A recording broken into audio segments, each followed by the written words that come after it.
28 फरवरी का सूरज तुलू हो चुका था। ईरान का आसमान गैर मामूली तौर पर साफ था।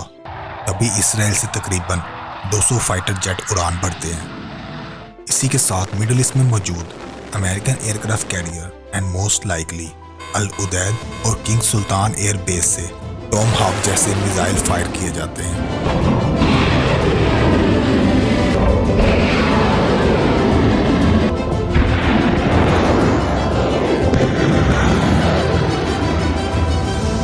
इसी लम्हे से शुरुआत हो चुकी थी अमेरिका और इसराइल के ज्वाइंट ऑपरेशन एपिक फ्यूरी की।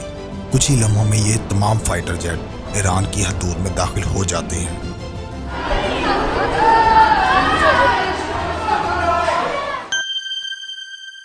और पूरे ईरान में जंग का माहौल बन जाता है। इसी दौरान कुछ मिसाइल तेहरान के कमांड सेंटर पर गिरते हैं।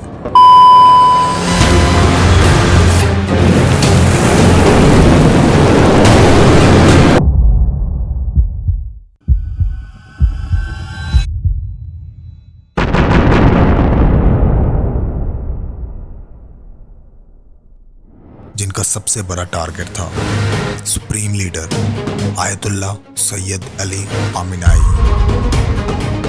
इसी के साथ ईरान की तकरीबन तमाम टॉप लीडरशिप को निशाना बनाया जाता है। 200 से ज्यादा फाइटर जेट और मिसाइल्स और पूरे ईरान भर में 500 से भी ज्यादा टारगेट।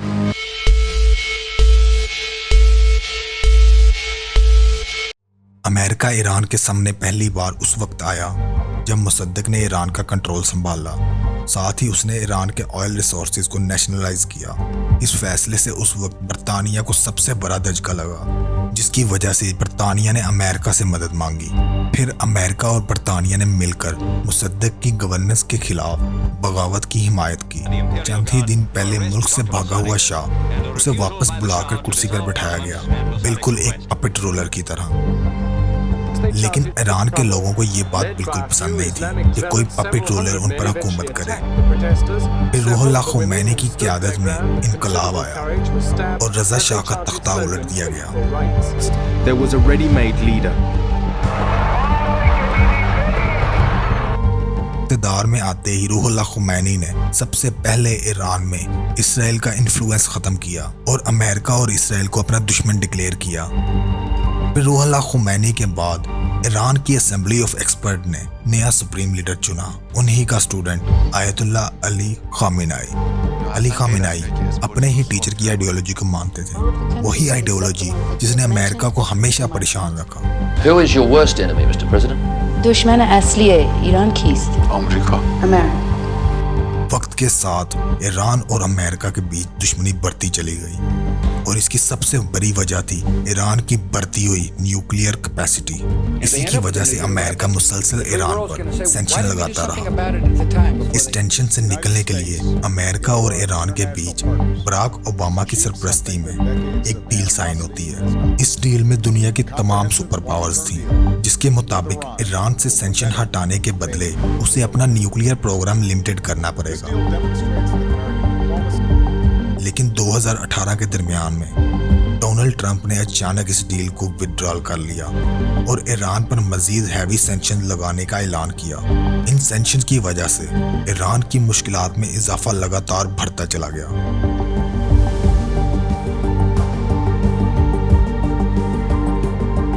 ट्वेंटी 2025 के लास्ट में ईरान की गिरती हुई इकॉनमी की वजह से ईरान में प्रोटेस्ट शुरू हुए और 2026 का आगाज होते ही अमेरिका और इसराइल इन प्रोटेस्टर्स को हवा देने लगे, जिससे ईरान में चंद एंटी रजीम अनासिर ने फायदा उठाया और ईरान में जलाओ घिराव शुरू कर दिया।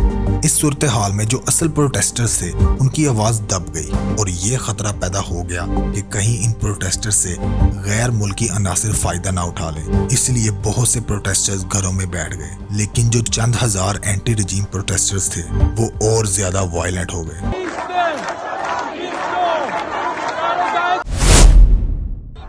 छोटे छोटे ग्रुप्स की सूरत में तेहरान के अलावा कई सिटीज में प्रोटेस्ट होने लगे। ये सब वेस्ट मीडिया की सेंट्रल अटेंशन बना हुआ था। वायलेंस इस हद तक बढ़ चुका था कि रिलीजियस बिल्डिंग और स्टेट इंफ्रास्ट्रक्चर को भी नहीं छोड़ा।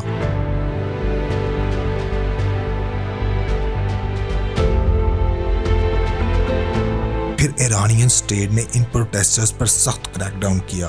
कुछ ही घंटों में तकरीबन तमाम एंटी रजीम मूवमेंट खत्म हो गई। अगले ही दिन लाखों लोग ईरान के झंडे लिए तेहरान की सड़कों पर रजीम के हक में निकल आए।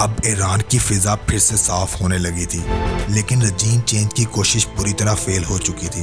इसके बाद डोनाल्ड ट्रंप इतने फ्रस्ट्रेटेड हो चुके थे कि अमेरिका के एयरक्राफ्ट कैरियर ईरान की तरफ भेज दिए गए और ये इसराइल की बड़ी मेहनत का नतीजा था।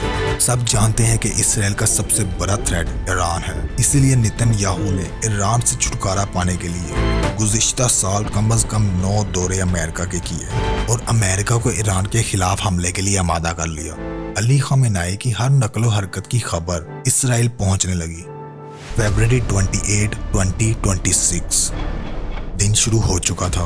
अमेरिका और इसराइल ईरान पर एक ज्वाइंट ऑपरेशन लॉन्च करते हैं। इस ऑपरेशन का नाम रखा गया एपिक फ्यूरी। इसमें 200 से ज्यादा जेट्स और मिसाइल एक साथ ईरान पर दागे गए। सबसे पहली वेव में ईरान के एयर डिफेंस सिस्टम को टारगेट किया गया। उसके बाद निशाना बनी ईरान की टॉप लीडरशिप और उनमें भी सबसे अहम टारगेट था Ayatollah Syed Ali Khamenei. Leadership के साथ साथ न्यूक्लियर साइट्स और मिलिट्री बेसिस को भी निशाना बनाया गया। इसके अलावा बहुत से सिविलियन इंफ्रास्ट्रक्चर को निशाना बनाया गया। यहाँ तक कि तेहरान के एक गर्ल्स प्राइमरी स्कूल पर भी मिसाइल दागे गए।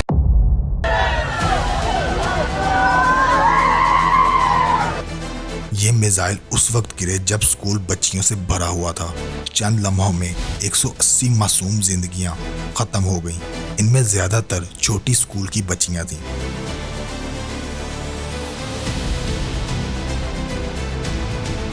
अमेरिका और इसराइल को लगता था कि इतने बड़े हमले से ईरान की सिक्योरिटी कोलैप्स कर जाएगी, लेकिन ये सोच उस वक्त गलत साबित हो गई जब ईरान के वक्त के मुताबिक रात के 8:30 बजे हंड्रेड्स ऑफ मिसाइल फायर हुए। ये हमला सिर्फ इसराइल पर नहीं था, बल्कि पूरे मिडिल ईस्ट में जितने भी अमेरिकन बेसिस थे उन सब पर था, जिनमें कतर, बहरीन, कुवैत, सऊदी अरब और यूएई शामिल हैं।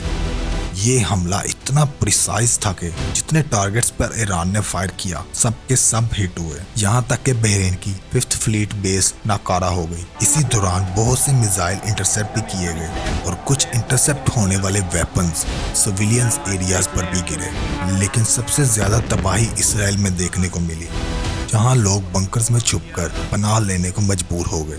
पूरे इसराइल में सायरन्स की आवाजें गूंज रही थीं। ये दिन अभी पूरी तरह खत्म नहीं हुआ था कि डोनाल्ड ट्रंप ने अली खामेनेई की मौत अनाउंस कर दी। Ayatollah Khamenei is dead. शुरू में तो ईरान ने इस क्लेम की मुखालफत की, लेकिन अगले ही दिन 1 मार्च को ईरान ने ऑफिशियली अली खामेनेई की मौत की तस्दीक कर दी। Inna lillah.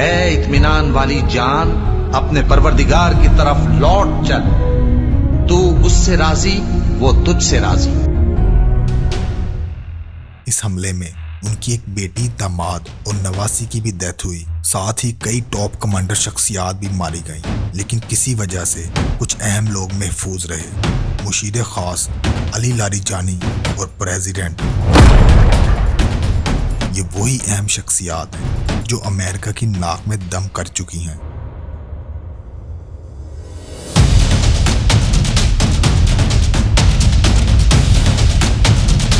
पूरे ईरान में सैयद अली खामेनेई की मौत पे हजारों लोग सड़कों पर थे और स्टेट की तरफ से 40 दिन का सोग रखा गया।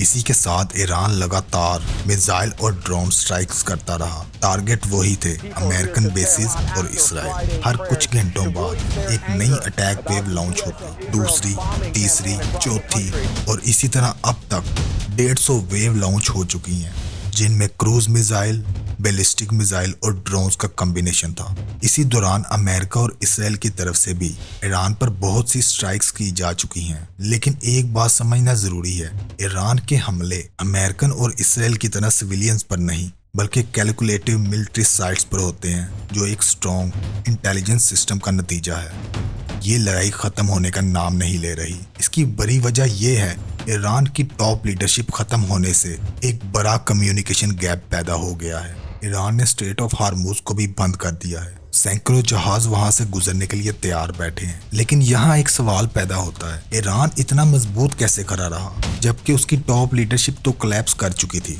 इसका जवाब है डिसेंट्रलाइज्ड कमांड। ईरान में तकरीबन 32 कमांड सेंटर्स हैं और सबको इंडिपेंडेंटली ऑपरेट करने का ऑर्डर दिया गया है। सादा लफ्जों में, हर कमांड सेंटर को इतनी आज़ादी है कि वो खुद फैसला कर सकता है, यहाँ तक कि अगर इनमें से 31 कमांड सेंटर्स कोलैप्स भी हो जाएं, तब भी बचने वाला एक सरेंडर नहीं करेगा। You are listening Syed Ahmad Abdullah, signing out.